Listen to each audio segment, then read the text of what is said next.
दोस्तों नमस्कार। आज के इस हफ्ते के करंट अफेयर्स में सबसे पहला प्रश्न है, विश्व आर्थिक मंच द्वारा जारी एनर्जी ट्रांजिशन इंडेक्स में भारत की रैंक क्या है। हाल ही में जो विश्व आर्थिक मंच है, वर्ल्ड इकोनॉमिक फोरम द्वारा जो जारी की गई रिपोर्ट, इसमें भारत की रैंक पूछ रहा है क्या है।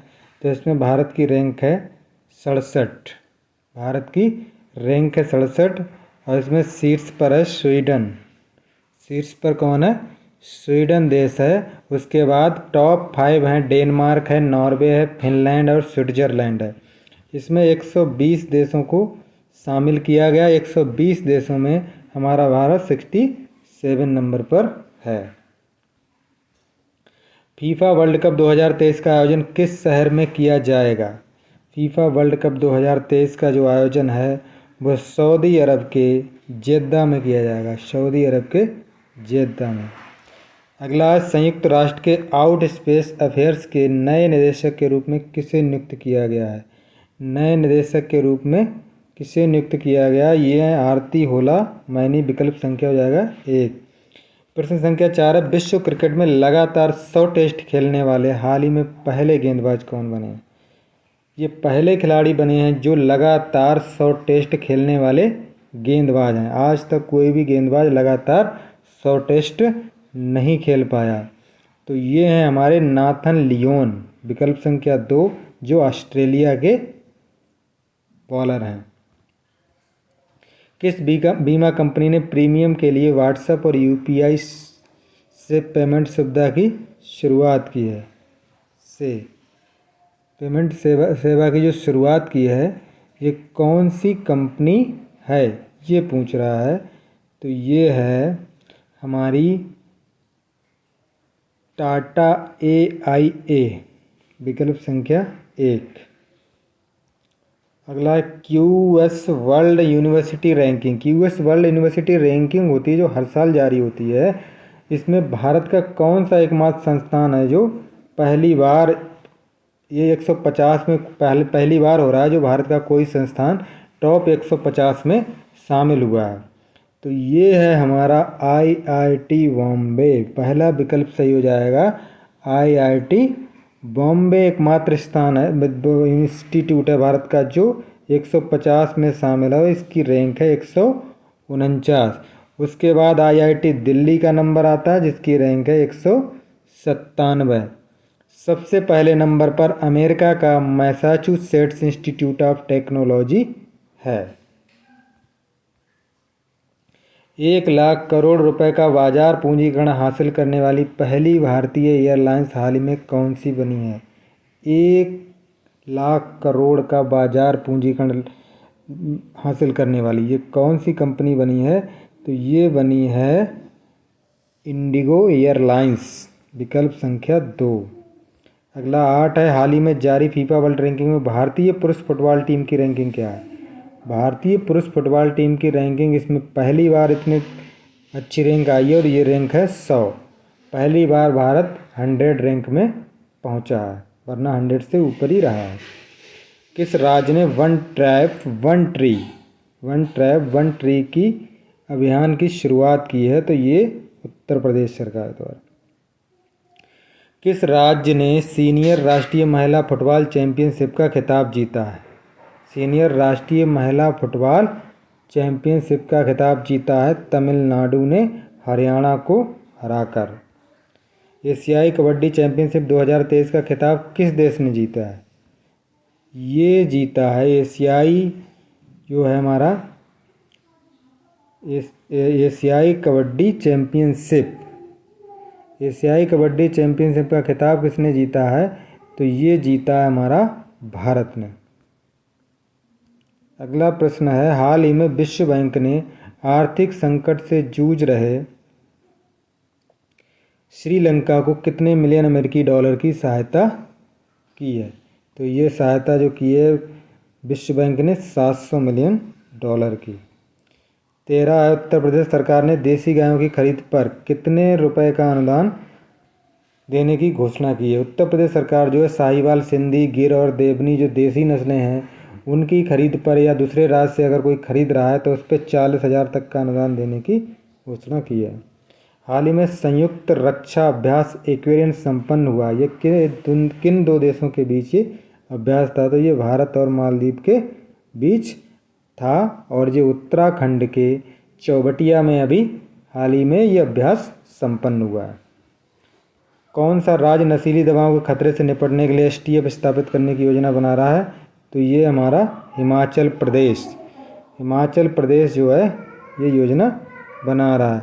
हाल ही में होलियोपोलिस बार कब्रिस्तान खबरों में था। ये कहाँ स्थित है? होलियोपोलिस बार जो है ये कब्रिस्तान है और ये कहाँ है? ये अभी चर्चा में बहुत था, ये मिस्र में है। हाल ही में विश्व बैंक ने भारत को 255.5 मिलियन अमेरिकी डॉलर की ऋण स्वीकृत किया है। तो इसका उद्देश्य क्या है? इस ऋण का उद्देश्य जो है तकनीकी शिक्षा को बढ़ावा देना। विकल्प संख्या 3 हो जाएगा। भारत में किस राज्य सरकार ने नुमालीगढ़ और गोहपुर के बीच पानी के नीचे सुरंग निर्माण की घोषणा की और ये पहली सुरंग है इस टाइप की? तो ये की है असम ने। उत्तर प्रदेश के मुख्यमंत्री ने नोएडा में रामनाथ गोयनका मार्ग का उद्घाटन किया है। वह किस अखबार के संस्थापक थे? कौन? रामनाथ गोयनका जो थे वो कौन से अखबार के संस्थापक थे? कौन से अखबार के वो संस्थापक थे? तो ये अखबार का नाम था, ये थे द इंडियन एक्सप्रेस। विकल्प संख्या 3 हो जाएगा। 2023 वैश्विक प्रतिस्पर्धात्मक सूचकांक में भारत की रैंकिंग क्या है? वर्ल्ड कॉम्पिटिटिव इंडेक्स में भारत की रैंकिंग क्या है?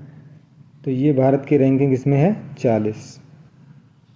अगला, चाइल्ड हेल्पलाइन 1098 को किस हेल्पलाइन के साथ समेकित करने की तैयारी चल रही है?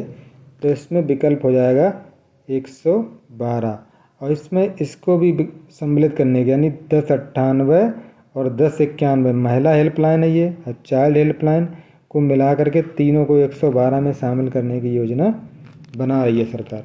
अगला प्रश्न है संख्या 22। किस संस्था ने जेंडर गैप रिपोर्ट 2023 हाल ही में जारी की? जेंडर गैप रिपोर्ट कौन जारी करता है और इसने 2023 में भी जारी की है? तो ये है हमारा विश्व आर्थिक मंच। विकल्प संख्या हो जाएगा 3, WEC world economic forum, WEF world economic forum ने ये जारी की है। इसमें 146 देशों में, इसमें 146 देश हैं। 146 देशों में भारत की रैंक जो है 127वीं रैंक है। समाचारों में देखा गया गोवा घोषणा पत्र किस क्षेत्र से संबंधित है? गोवा घोषणा पत्र जो है ये पर्यटन से संबंधित है। प्रश्न संख्या 24 हो जाएगा। कौन सा राज्य या केंद्र शासित प्रदेश अवध योजना को लागू करता है? कौन सा राज्य है? कौन सा? अवध योजना क्या है? अगर इसको हिंदी में इसका फुल फॉर्म देखें तो इसका हिंदी में फुल फॉर्म है बुनियादी सुविधाओं का विस्तार और विरासत और वास्तुकला का विकास। तो इसको कौन लागू करता है? इसको लागू करता है ओडिशा। विकल्प संख्या 2। पशुधन और पशु उत्पाद आयात निर्यात विधेयक 2023 में पशुधन को किस इकाई के रूप में वर्गीकृत किया गया? किस इकाई के रूप में वर्गीकृत किया गया? तो इसे वस्तु के रूप में वर्गीकृत किया गया।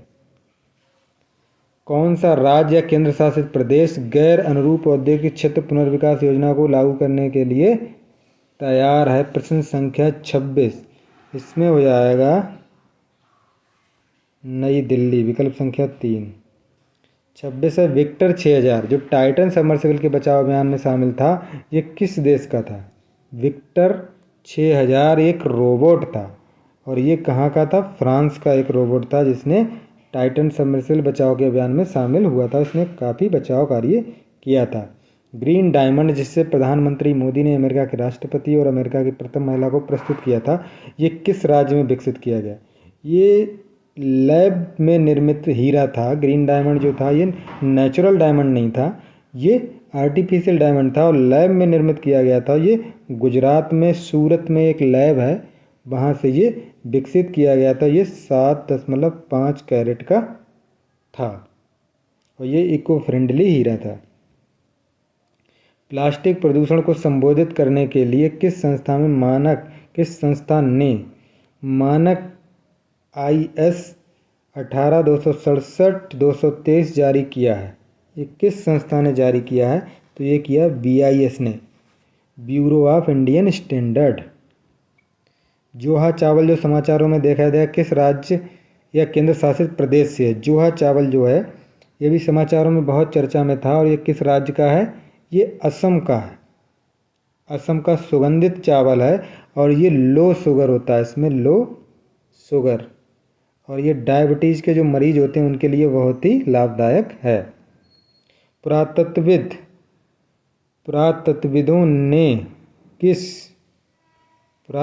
जो हैं ने किस देश में 4000 साल पुराने अभयारण्य का पता लगाया है? तो ये देश है नीदरलैंड।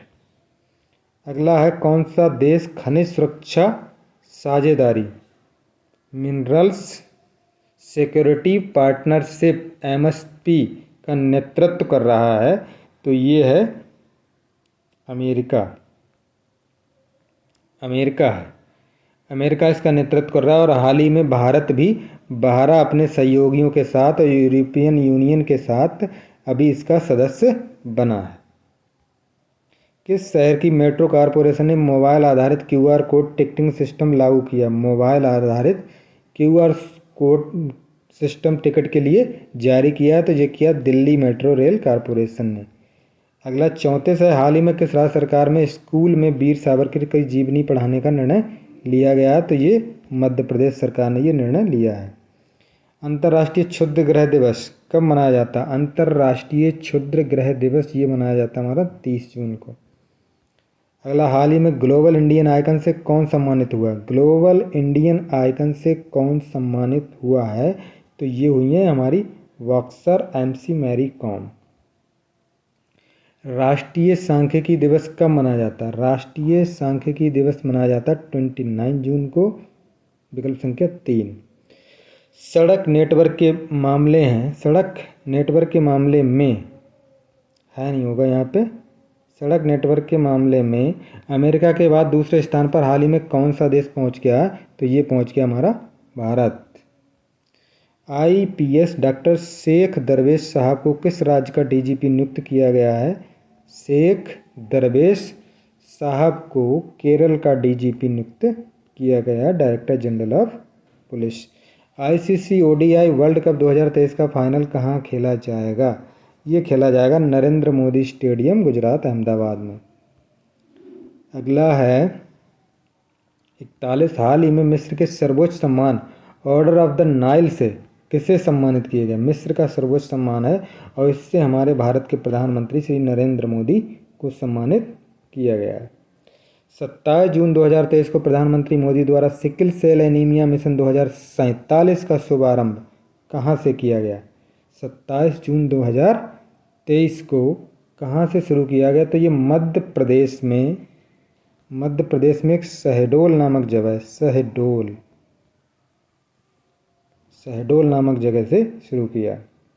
हाल ही में किस देश में एक नाइजीरियाई मूल के 17 वर्षीय लड़के के पुलिस फायरिंग में मारे जाने के बाद हिंसा भड़क गई? तो ये देश है फ्रांस, और यहाँ पे पिछले 4-5 दिनों से बहुत ही तरह से भीड़ हिंसक हो रही है, और काफ़ी जन धन की हानि हो रही है। भारतीय संविधान के किस अनुच्छेद में समान नागरिक संहिता की बात की गई है? जो भारत के नीति निर्देशक तत्वों के अंतर्गत अनुच्छेद 44 है, उसमें हमारे आचार संहिता के बारे में संविधान में कहा गया है, तो ये हो जाएगा विकल्प संख्या 3, अनुच्छेद 44। हाल ही में भारत का कौन सा बैंक विश्व का चौथा सबसे बड़ा बैंक बन गया है? तो ये बन गया HDFC बैंक। जो HDFC लिमिटेड था, जो हाउसिंग के लिए लोन उपलब्ध कराता था, तो HDFC लिमिटेड और HDFC बैंक दोनों की मर्ज हो जाने से ये दुनिया का सबसे चौथा बड़ा, पूंजी के हिसाब से सबसे चौथा बड़ा बैंक बन गया है। 2 बार की विश्व कप विजेता कौन सी क्रिकेट टीम विश्व कप 2023 नहीं खेल पाएगी? ये क्वालिफायर मैच में बाहर हो गई है और बहुत ही फेमस टीम है वेस्ट इंडीज, जो 2 बार विश्व कप जीत चुकी है, लेकिन इस बार ये विश्व कप नहीं जीत पाएगी क्योंकि क्वालिफायर में स्कॉटलैंड ने इसे हराकर बाहर कर दिया। क्योंकि 8 टीमें जो होती हैं वो डायरेक्ट जाती हैं, बाकी 2 टीमों को क्वालिफाई मैच होते हैं उनके और उन्हें क्वालिफाई करके जाना होता था। इस बार इसमें वेस्ट इंडीज को भी क्वालिफाई करके जाना था, लेकिन वो स्कॉटलैंड से हार करके बाहर हो गई विश्व कप 2023 से, जो वनडे विश्व कप है। अगला है, हाल ही में पैरागन के रेस्तरां को, कहाँ के पैरागन रेस्तरां को दुनिया का 11वां सबसे प्रसिद्ध रेस्तरां बताया गया है। सबसे प्रसिद्ध रेस्तरां, तो ये कहाँ का है? ये कोझिकोड केरल में जो है उसका रेस्तरां है। ये दुनिया का 11वां सबसे प्रसिद्ध रेस्तरां नामित किया गया है। हाल ही में कहाँ प्रधानमंत्री नरेंद्र मोदी 17वीं भारतीय सहकारी कांग्रेस का उद्घाटन करेंगे? 17वीं भारतीय सहकारी कांग्रेस का उद्घाटन करेंगे नरेंद्र मोदी जी, प्रधानमंत्री जो हमारे हैं, ये करेंगे नई दिल्ली में। नई दिल्ली में। अगला 49 है, हाल ही में दिव्य कला मेला का आयोजन कहाँ किया गया? तो दिव्य कला मेला का आयोजन जयपुर में किया गया, राजस्थान में। और अगला प्रश्न है, हाल ही में यूएनडीपी के उप प्रमुख के रूप में किसे नियुक्त किया गया है? तो ये किया गया हाओलियांग जू, जून नहीं होगा, जू, हाओलियांग जू को किया गया। विकल्प संख्या 3 हो जाएगा सही।